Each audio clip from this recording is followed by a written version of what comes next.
Oh, what's the first thing my wife tells me when I'm leaving the house? She's like, there's a Saints game tonight, huh? I, I said, well, I think they can survive one night, without me and still win. Um, I started doing this when I was about 9 years old. And one of the ladies in the church gave me a book on the family, and I realized we went further than my grandfather. And from then on, I've been hooked. Like many of you, I stop at cemeteries I have no relatives in. My wife's like, you don't know anybody. I'm like, I just want to know who's here. Um, so we're like-minded in that. And I'm honored to be here. This is one of the more prestigious, one of the older, great periodical in the Genesis that I'm familiar with. I've talked to before, and I've always enjoyed it because you always had some great questions.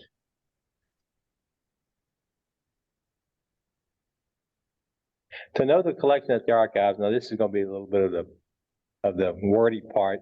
You first have to know our collections policy. The Louisiana State Archives collection policy primary mission is to accept Louisiana state, public, and municipal records of archivable historical value of Louisiana's government as to preserve, secure, and make them available. That's really our part in the library, is making them available. And then we're also authorized to accept donations that pertain to the colonial, territorial, and statehood periods from individuals, from individual groups, that sort of thing. Now, the research library resource acceptance policy, they just have to be relative to Louisiana, and they have to be in a book or a binder form or folders. A lot of times those family books are just really great. We typically don't accept bundles of papers, mass paper collections. I'm one of those genealogists. I got boxes of those, just papers, and I haven't got them together, but I'm going to try to before, so I can pass them on to somebody else.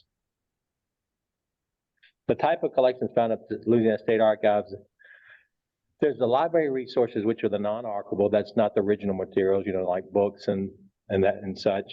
And then there's the collections are the sessions, which are the archivable, which are like the originals, that sort of thing. The library resources, we have over 10,000 books. We have periodicals. We have over 600 microfilm collections, family vertical files, subject vertical files, family newsletters, the multimedia archives, land records, church records, ship passenger lists, public vital records, and we have a few CDs of digitized records. The archivable collections and are the accessions. There's the non-public and the public. What you see up there is our stacks upstairs. That's where the yellow light comes from, because it doesn't put off any UV. The non-public collections are collections that typically donated from individuals, groups, or institutions in the private sector. Say if this group wanted to donate a collection to us. And the non-public really specifically doesn't deal with access, but it means that where we receive them from, a non-public entity. The public collections are typically transferred to our institutions through our records management program via retention schedules. Say Department of Transportation has some maps and they say we want to keep these permanently. They transfer them to us.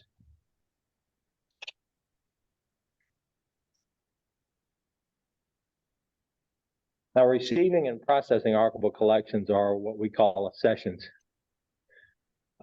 Receiving archivable collections, once we receive them on the loading dock, we review them for immediate preservation concerns like mold, any type of pest, dirt, anything like that, tears, etc. And we move them to the lab to take care of any of those health concerns that we don't want to pass that along to the users.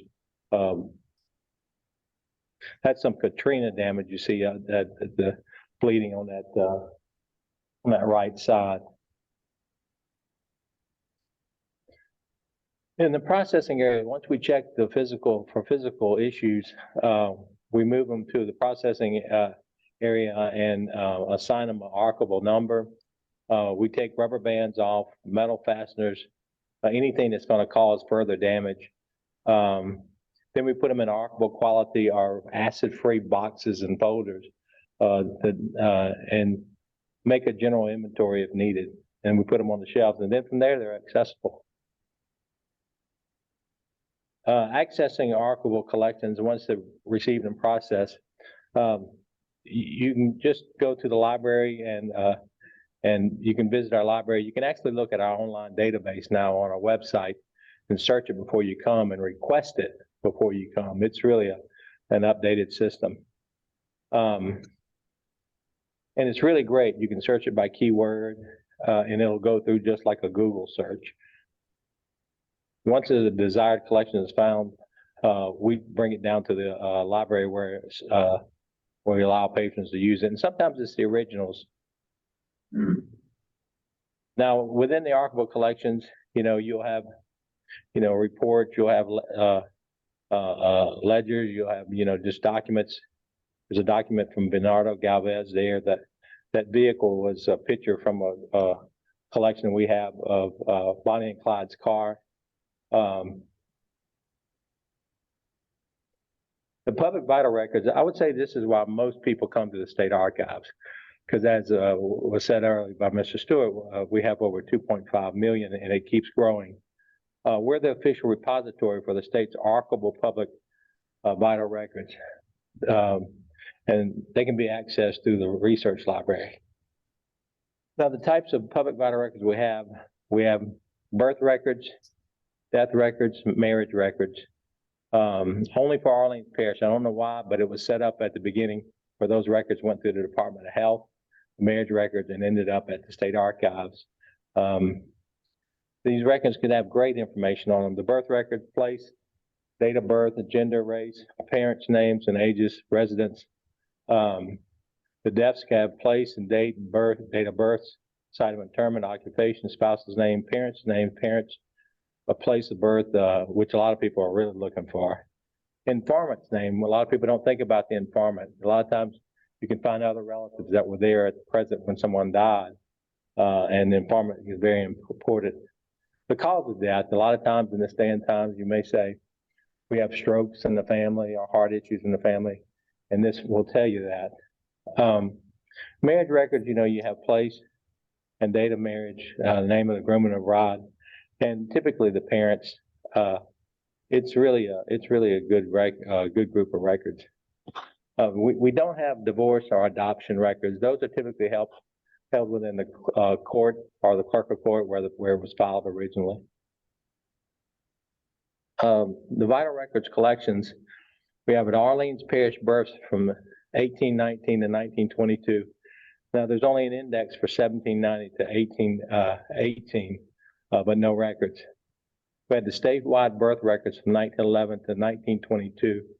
The 22 ones are really a challenge because they got tore up by Hurricane Katrina. They were still down here at that time. We're trying to make them in better shape so we can get them digitized. The Orleans Parish marriages from 1870 to 1972. And then the Orleans Parish death records from 1819 to 1972. And there's a lot of those early Orleans Parish records because the French set up a system way before the state did. Most of y'all know that. We have the Orleans Parish death records, 1819 to 1972. Statewide death records, 1911 to 1972. Jefferson Parish birth and death records, 1905 to 1911. Just limited information with those. That bottom signature is Marie Laveau from one of her children's birth record. We were asked if she was illiterate, and we couldn't rightly say, but everywhere I found where she was supposed to sign the signature, she made a mark. And the only thing I can say is that either she was really lazy or she couldn't write. And so we solved that one. And there's a lot of really neat ones. These come every year. I really enjoy looking for these. We have the death records for Bonnie and Clyde, actress Jane Mansfield, first African-American governor of PBS Pinchback, Mel Lott, Confederate President Jefferson Davis, he died uptown in New Orleans. Huey Long, there's a lot of governors' death records that we have. Louis Prima's birth record, I sent a copy of that to his children when I found that. The marriage record for actor Kirk Douglas, it had his real name and it had his stage name, which is Kirk Douglas. He was married here. And then Professor Longhair, Roland Byrd, and Louis Armstrong, we have his first marriage from 1919. it's really an interesting story because when they were after their divorce, he continued to take care of her indigent child that was had challenges the rest of his life, and it was an interesting story. Now we have an online index, which is fantastic. You can just put a name like Abadi and put 1910 in the death records, and all the 1910 death records will pop up under that name. Or put by parish, anything that you want to put to lead you. If you're not sure how it's spelled, how they just destroy so many German names, Italian names, French names, you can start with a letter and it'll start popping up. It's a great database. We've got most of them in there. We've got to get the Arlene's births in 1922 in there, and some more of the birth records from the statewide births. It's a little tricky to get to on our database. You got to go to our main page, historical records, research historical records, and then the vital records index will pop up at the very bottom. Now, how we receive them. Typically, the first of each year, the Department of Health and Hospitals Office of Vital Records Registry transfers the records to Louisiana State Archives, state vital records, and then they become public once we receive them.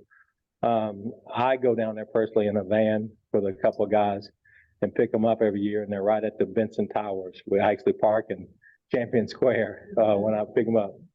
I always say, "Where's Drew Brees?" You know, when I used to go up there. So we have the births, Arlene's Parish births, and the statewide births, because there were two separate programs that are over 100 years old. We have the Arlene's Parish and statewide deaths that are over 50 years old, and Arlene's Parish marriages over 50 years old, and the Arlene's Parish and statewide stillbirths and deaths over 50 years old. A lot of them will say, like my last name Stafford, it'll say baby Stafford or baby boy. A lot of them weren't named, tragically. But a lot of times somebody said, "I want to know where he's buried." You know, we had him at Charity Hospital, but I don't know anything about him. And we can, if you find those records, sometimes you find where they were buried and interned. Now, military records, there's the Confederate pension applications and the rebel archives. The rebel archives are the Confederate government records from Louisiana during the war.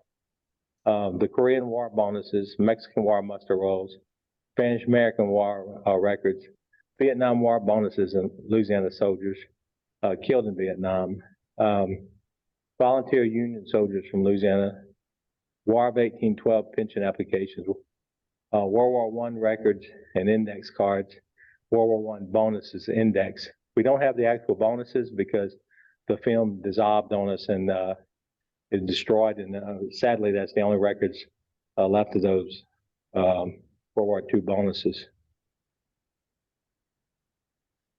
Now, the Confederate pensions applications it was a program that was established in 1898 to help the indigent Confederate soldiers and their widows. More than 18,000 applicants, there's more than 49,000 names, and it's a searchable index on our website. I can tell you now that these are on FamilySearch.org, digitized. It'll save you a trip to come and see us. But if you'd like to see the original, you can come see us. There's the War of 1812 pension applications. It was created in 1868, so you got to figure there weren't a lot of people left alive. And this was primarily the siege of New Orleans. I say siege of New Orleans because that's the way they pronounced it, in the Battle of New Orleans. A large portion of it were French, because the French couldn't stand the English, so they came out in droves to fight. A lot of people from North Shore that had interest over here. I had a couple of ancestors that were in the battle. Basically the pension would be a court proceeding and proving the eligibility, and they would usually say it is of good knowledge that this individual was a veteran of the War of 1812. There's 930 applicants, really interesting. Again, this is on FamilySearch.org. World War I records. This is the discharge records of World War I soldiers. It lists them by parish, by soldier, their ages, the age or date of birth, military branch of service, rank, wounds received. And I had a grandfather, I always heard it was a bugler in World War I, and I looked on the record, sure enough, it says bugler. So it doesn't give you a lot of information, but it gives you some. Now, something that people don't think about are the original acts of the Louisiana legislature, 1804, the territorial, all the way to 2005. The very early ones had was the main court in Louisiana Territory in New Orleans, and so everybody brought everything there: slave matters, divorces, land records, individual type of civil matters, things regarding schools, establishing schools, towns. There's a lot of individual records. I found the record that helped establish Louisiana as an enabling act from 1811. And on the next page, I found an act that allowed Robert Livingston and Robert Fulton to bring down the first steamship down the Mississippi. And so you never know with little individual records. And then the next record was a slave emancipation. So there are some really neat records there. And I don't know if you're familiar with them, but Le Comité the Archives, the group, did a really good index of those names we have at the library. Now, I always tell people I don't want to find relatives in the penitentiary, although I'm sure I do have some somewhere. A lot of people look at these. These are big ledger books. They list this when sentenced, the crime they were sentenced, the parole information, pardon, specific identification.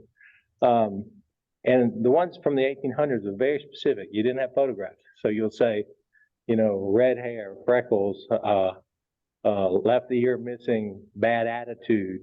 All these things, you know, it's very, very, very specific because they wanted you to be able to identify that individual when you went out if they escaped. There's 43 volumes that we have on microfilm. We're trying to get those digitized at this moment. I found Leadbelly's record in that group from the 30s. He was in there for attempted murder. And 2 pages before that was a young Carlos Marcellos, 19, spending his first stint at the Angola. So there's still a lot to discover.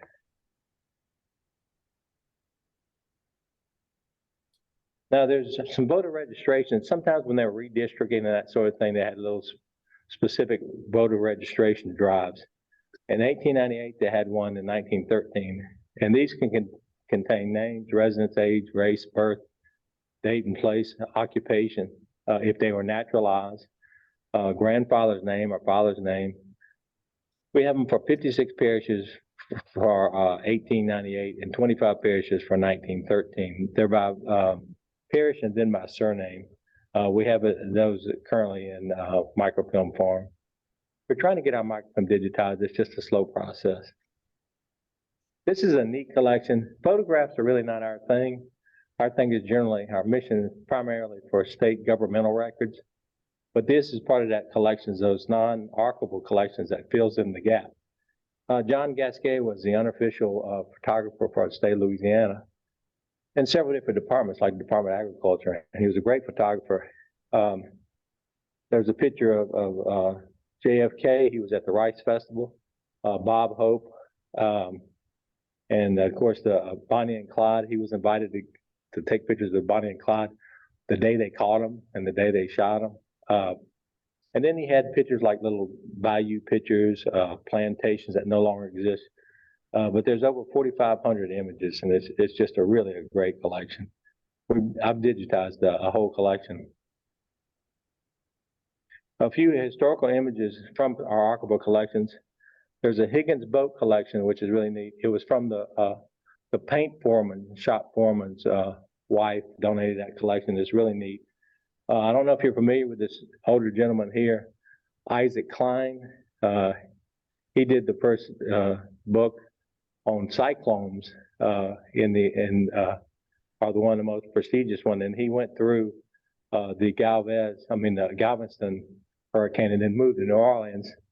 And It's said that he saved the city because he convinced the city to raise the levee by about 2 foot to avoid flooding that was coming, and they did, and it got about 1.5 feet. So he was a really great meteorologist, but he had an antique shop down in New Orleans, and he said if he pulled his goods in off the street, everybody did because he knew rain was coming. Just a very interesting fellow, but that's in one of our collections. Found this picture in the Gasquet collection, and the first thing it caught me, I said, I know this face. Well, it's Harry Houdini. John Gasquet helped. He used to come. Houdini used to go to places before he was there and hire photographers and people that would promote him, and he helped him and came to New Orleans in 1923, and I thought that's really neat. This collection on the right was in a genealogist collection, and I finally figured it out. It's the Jefferson Parish Courthouse, I believe, and the tents there are World War I soldiers. They're either getting ready to ship off or they're getting ready to help with the levees. I'm not sure because it wasn't dated, but it was a great collection. Then that's the kitchen of Antoine's. Colette Gust, who was with the Antoines, she came by and she wanted some pictures, and she knew some of these people. It was really interesting. That's from the 30s. And the one, of course, at the bottom is the 1984 World's Fair exposition. We're going to have a huge exhibit on that starting at the beginning of next year. We have a lot of people have donated pictures, artifacts, a gondola. One of the gondolas they're actually going to get in there. So it's going to be really neat if you get a chance to come. Now, what you typically won't find at the state archives are newspaper collections. LSU is one of the best for that, special collections. Artifacts, that's more museum type. Family Bibles, I can't tell you how many times people come in and say, you want my family Bible? And I say, try to find somebody in the family that likes history and get it to them, keep it in the family, and we'll copy the back pages or the front pages that have handwritten things and put them in a family file, but you hold on to the Bible and we'll tell you how to preserve it. Of course, personal family scrapbooks, unless your name's Huey Long, we typically wouldn't have that. That'd kind of get buried in what we have. Fictional books, current vital records, Native American records. I always tell people with Native American, like in my family, I'm Scotch, Irish, English, and a little Native American. Wish I had a little French, a little Italian, something else. But I had some documented evidence, but I did the DNA. DNA, it showed up. And so, you know, I always figure that's the best way to say I truly have Native American blood. Plantation records, those are generally kept within the family. Sometimes they donate it to people like LSU. We have a couple collections, but not a lot. Church records, those are typically kept at like the Archdiocese, archives, that sort of place, and they do a really good job keeping those records. So that's generally stuff you won't find. Now, general restrictions on public records is usually relative to the nature. If it's medical, if it has social security numbers, anything like that that can be taken with identity theft, we try to redact it or get it off. There's very few collections that have that sort of thing. We have the Desert Storm bonuses. Those have social securities. We got to figure out how to get rid of those before we make them accessible to the patrons. Non-public records collections, it's relative to whatever the donor asks.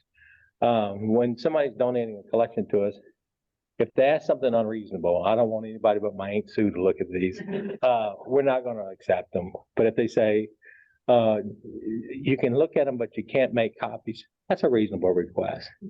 So that's generally what type of restrictions. Restrictions on storage collections.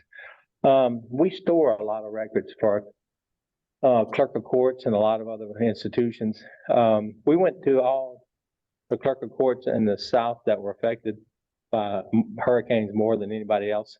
And we said, we'll keep some of your records if you need us to during certain times of the year. And some took us up on it, some did not. You still have to go to the clerk of court. You can't have accessibility to them, but they're the custodians. You have to go to that clerk of court and get permission. which is not is usually approved. Restrictions due to preservation of health concerns. Like I said, we still have Katrina damage. We have a lot of mold. We got to make sure that's off of everything before we make them available to patrons. But even in those situations, we can sometimes get the information for you. Maybe take a picture of it in the lab with a mask on, or either tell you when we'll be able to make it accessible.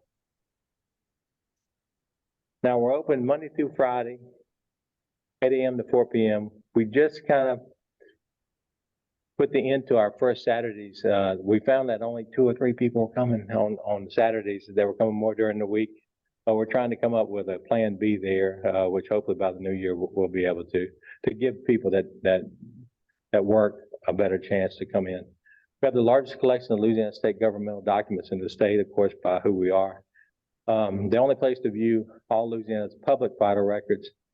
Tour groups, you're always welcome to come as a group. You're welcome to come as an individual. If you come to the archives and you said, you know, I really want to see upstairs, come see me and I'll give you a little tour of the archives. And I always tell people, because it's your archives, you're the taxpayers.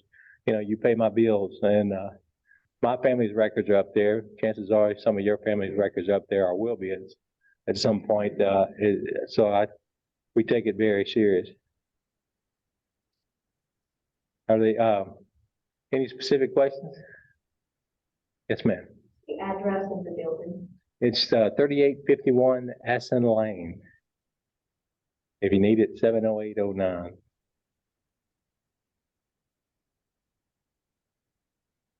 What are some of the governmental records that say you have all the government records? We have anything that they considered permanent, that they wanted to keep permanently. We recently found a collection from a lot of its boards, from the Barber Board of Louisiana from middle 1900s.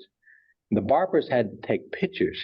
So you have these beautiful black and white pictures of these individuals with their barber license applying for it. So we run across those things every now and then. But just anything that was considered that this is permanent storage, we got to keep this forever. Like the legislative acts, automatic. They come to us after about 2 years, and because that's one of our biggest foundation of our records. And so DOTD, the fire, somebody was studying the horrific fire that had the upstairs lounge in the 70s, and they got permission through the fire marshals to come look at the records, and they were doing a book. And so that sort of thing. A lot of people do books. They come in and do book research. We've had different shows, History Detectives, Who Do You Think You Are? We had Alfred Woodard came in. It was really interesting. We had Noah Wiley, which was the librarian. I thought that was interesting. Super nice guy. I told him, I said, be proud of your Southern heritage. With that show, should I go? I can go Google your look online. I don't know if I'm in there. I am in the Dead Files, but I had an uncle, an ancestor that was supposedly very bad to people. But like I said, there's still things to find because we have large collections, boxes of collections. If we get 600 boxes from from Jefferson Parish Clerk of Court, it may take a while to get through them, and we may not get down to the file level. I had to process a collection from St. John's Parish when I first came to the archives, and it was teaching me about records because I went from the early 1800s to the 1950s. And so I learned about papers, paper clips, papers, handwriting, that sort of thing. I ran into a record in the late 1800s where a gentleman had bit another gentleman's finger off, and there was a wad of paper. And it was from that time period, and it was the finger. And we called the coroner. He said, "Hey, it's mummified. Don't worry about it sticking in a jar. The guy's long gone, So, but I just thought, somebody would have smelled that eventually at one point. But I guess they didn't have evidence room at that time. So you get all types of really neat surprises working at the archives. Any more questions? Yes, ma'am.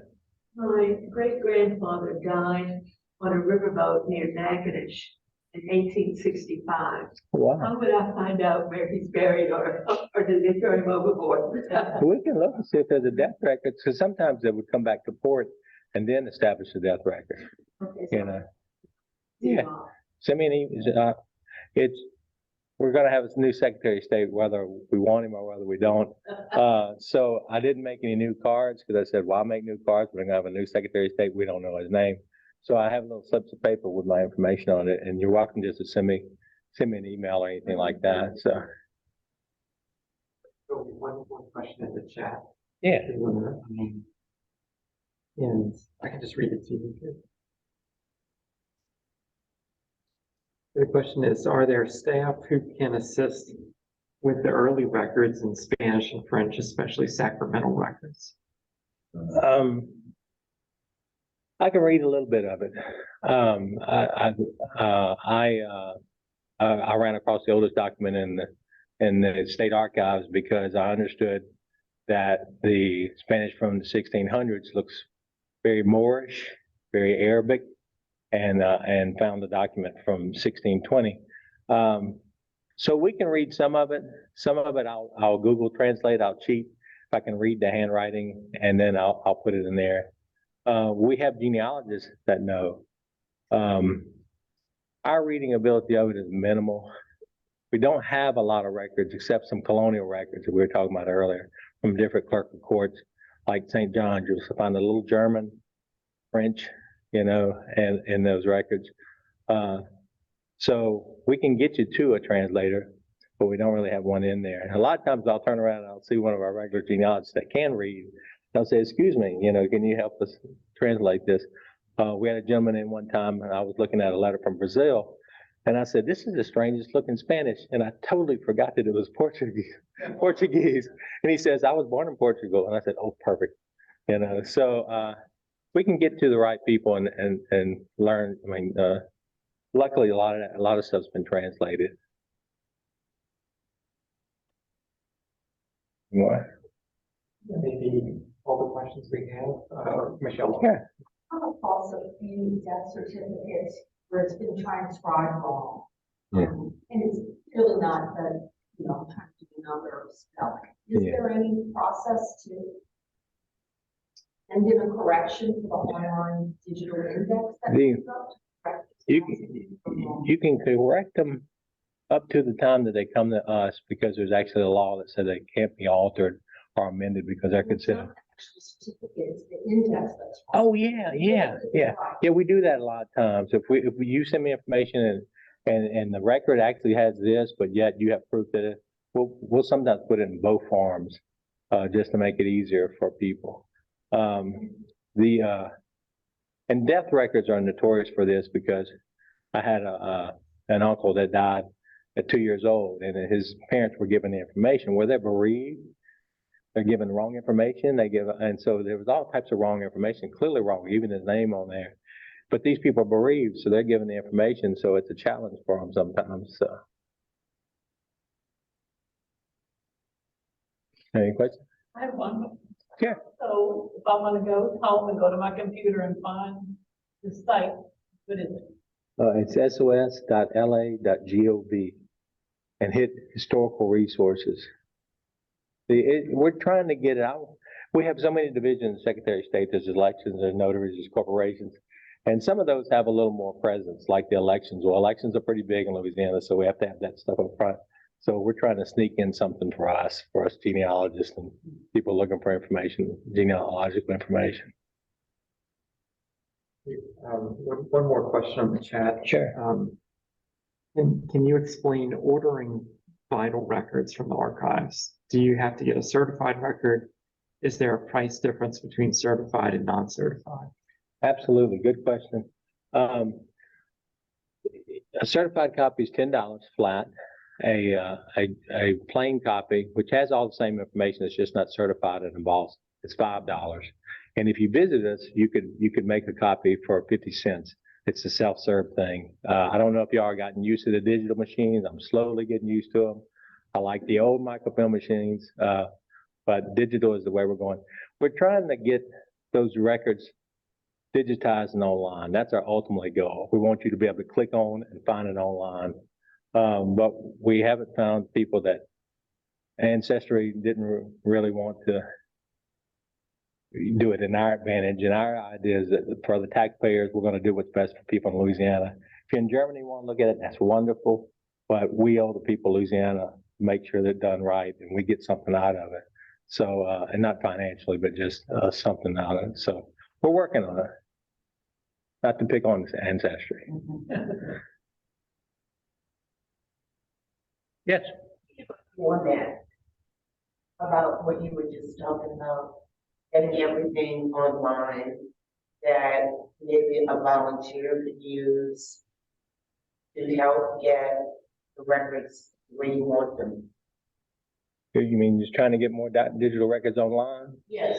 Yeah, we look at what's going to get used most.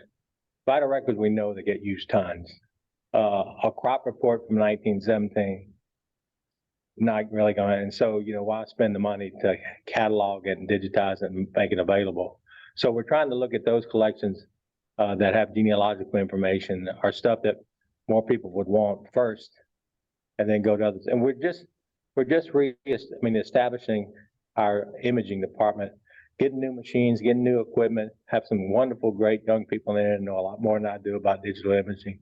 And so we're getting there. We were on a horse and buggy. We're now in a plane, but we're going to get in that jet plane real quick. So it's coming, and it's coming pretty fast. And a lot of our stuff has been digitized by the Mormons, Family Search. And there's a lot online there you can go and look. Some of it is an index. The reason we did that is because they didn't charge us. They didn't, and they didn't have a fee. You can go there and look at it yourself for free. And so, but that's kind of the way we're looking. They still. Right now, we're like I said, we're really transitioning where we want to do it ourselves and have a little bit more control. We definitely don't want to take our Louisiana documents, archival documents, and send them somewhere else. We want them here where we can monitor them too. So, but we're really in a progressive mode right now. Do you have the original state census records? The original state, we had them, and we found that people were finding it quicker and easier on Ancestry, on Family Search. And so we put all our old microfilm away, and we had it on a few bordering states, but we don't really get many requests for it anymore. So, and so you don't see a lot of people. I tell people, hey, I could pull out the microfilm, but you can spend hours looking, or I could just pull up Family Search and we'll see if we can find it quicker. I really appreciate this many people coming out during the Saints game. This is wonderful. And thank you for the opportunity. Thank you.